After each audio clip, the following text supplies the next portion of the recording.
بسم اللہ الرحمن الرحیم۔ اللہ والوں کی زندگی کا راز۔ میرے محترم بزرگوں، عزیز بھائیوں، دوستوں، کیا آپ نے کبھی سوچا کہ آخر وہ کیا راز تھا جس نے صحابہ کرام کو تاریخ کا سب سے عظیم انسان بنا دیا؟ آخر وہ کون سی دولت تھی جس نے غلاموں کو رہبر بنا دیا، فقیروں کو بادشاہ سے زیادہ وقار عطا کیا اور معمولی انسانوں کو قیامت تک آنے والی نسلوں کے لیے مشعل راہ بنا دیا؟ وہ دولت نہ سونا تھی نہ چاندی کی، وہ دولت اللہ پر یقین کی تھی۔ انہیں یقین تھا کہ اگر اللہ راضی ہو جائے تو پوری دنیا ناراض ہو جائے کوئی نقصان نہیں، اور اگر اللہ ناراض ہو جائے تو پوری دنیا کی خوشنودی بھی کسی کام کی نہیں ہے۔ یہی یقین انسان کو زمین سے اٹھا کر آسمان عزت تک پہنچا دیتا ہے۔ حضرت عمر بن خطاب کا توکل دیکھیں۔ فرمایا کرتے تھے، ہم وہ قوم ہیں جسے اللہ تعالیٰ نے اسلام کے ذریعے عزت دی۔ اگر ہم اسلام کے علاوہ کسی اور چیز میں عزت تلاش کریں گے تو اللہ ہمیں ذلیل کر دے گا۔ یہ صرف ایک قول نہیں بلکہ پوری امت کے لیے رہنمائی ہے۔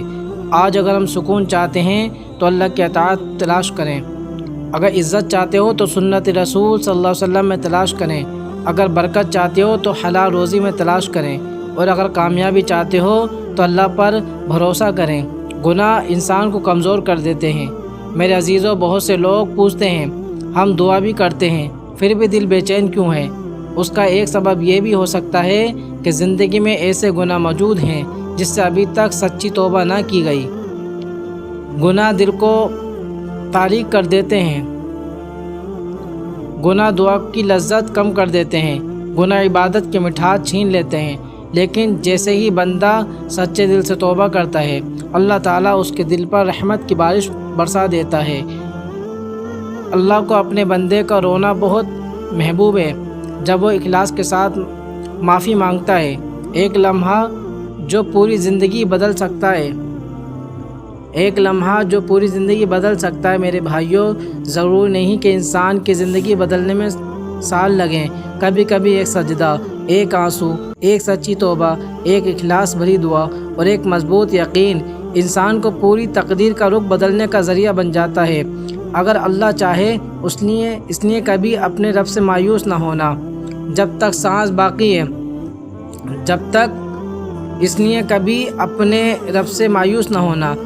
سانس باقی ہے، امید باقی رہے، جب تک دل دھڑک رہا ہے، توبہ کا دروازہ کھلا ہے، جب تک سورج مغرب سے طلوع نہیں ہوا، اللہ کی رحمت بند نہیں ہوئی۔ میرے محترم بھائیوں، اگر آج اللہ تعالیٰ ہم سے پوچھے، میرے بندے کیا تم نے مجھ پر ویسا یقین کیا جیسا کرنا چاہیے تھا، تو ہمارا جواب کیا ہوگا؟ کیا ہماری نمازیں گواہی دیں گی؟ کیا ہماری دعائیں گواہی دیں گی؟ کیا ہمارا کردار گواہی دے گا؟ کیا ہمارے معاملات گواہی دیں گے؟ آئیے آج سے اپنے زندگی کا عہد کریں، ہر دن قرآن کے ساتھ گزاریں گے، ہر رات استغفار کے ساتھ ختم کریں گے، ہر نماز خشوع کے ساتھ ادا کریں گے، ہر انسان کے ساتھ حسن سلوک سے پیش آئیں گے، اور ہر حال میں دل سے کہیں گے، اے اللہ ہمیں ایسا یقین عطا فرما کہ مصیبت میں بھی تیری رحمت نظر آئے، خوشی میں بھی تیرا شکر ادا ہو، اور موت کے وقت ہماری زبان پر کلمہ طیبہ، دل میں تیری رحمت ہو۔ میرے عزیزوں، یاد رکھنا، اللہ پر یقین رکھنے والا کبھی تنہا نہیں ہوتا، اللہ پر یقین رکھنے والا کبھی حقیقی طور پر شکست نہیں ہوتا۔ اللہ پر یقین رکھنے والا ہر حال میں امید کا چراغ جلائے رکھتا ہے، اور جب بندہ اپنے رب پر مکمل بھروسہ کر لیتا ہے تو اللہ تعالیٰ اس کے لیے وہاں سے راستے پیدا فرما دیتا ہے جہاں سے اسے کوئی راستہ دکھائی نہیں دیتا۔ دنیا کی سب سے محفوظ پناہ گاہ۔ میرے محترم بھائیوں، بزرگوں، عزیز دوستوں اور نوجوانوں، اسلام کے بیٹوں، اگر آج میں آپ سے پوچھوں گا کہ دنیا کی سب سے محفوظ جگہ کون سی ہے، تو کوئی کہے گا میرا گھر، کوئی کہے گا میرا وطن، کوئی کہے گا میرا خاندان۔ لیکن قرآن بتاتا ہے کہ دنیا کی سب سے محفوظ پناہ گاہ اللہ کی رحمت ہے۔ جس بندے کو اللہ اپنی حفاظت میں لے لے، اسے دنیا کی کوئی طاقت نقصان پہنچا سکتی نہیں سوائے اس کے جو اور وہ اللہ کے نیک لوگوں کا ساز اور سرپرست ہے، حکمت میں ہو، اور وہ بھی آخرکار اس کے حق میں خیر بن جاتی ہے۔ اللہ تعالیٰ ارشاد فرماتا ہے، جس کا راز اللہ بن جائے اسے مخلوق کو سہارا کی ضرورت باقی نہیں رہتی، اس کا دل حالات سے نہیں اپنے رب سے مضبوط ہوتا ہے۔ رزق کی فکر یا رازق پر یقین۔ میرے عزیزوں، ہم صبح سے شام تک رزق کے لیے دوڑتے ہیں اور دوڑنا بھی چاہیے کیونکہ محنت اسلام کی تعلیم ہے۔ لیکن ایک سوال اپنے دل سے کیجئے، کیا ہمیں رزق کی فکر زیادہ ہے یا رازق پر یقین زیادہ ہے؟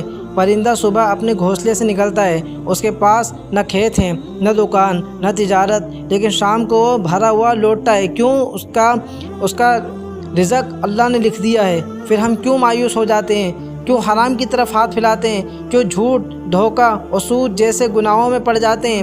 یاد رکھو، جو رزق تمہارے لیے لکھ دیا گیا ہے وہ تم تک ضرور پہنچے گا، لیکن حرام کا ایک لقمہ دل کی روشنی چھین لیتا ہے اور دعا کی قبولیت کی رکاوٹ بن جاتا ہے۔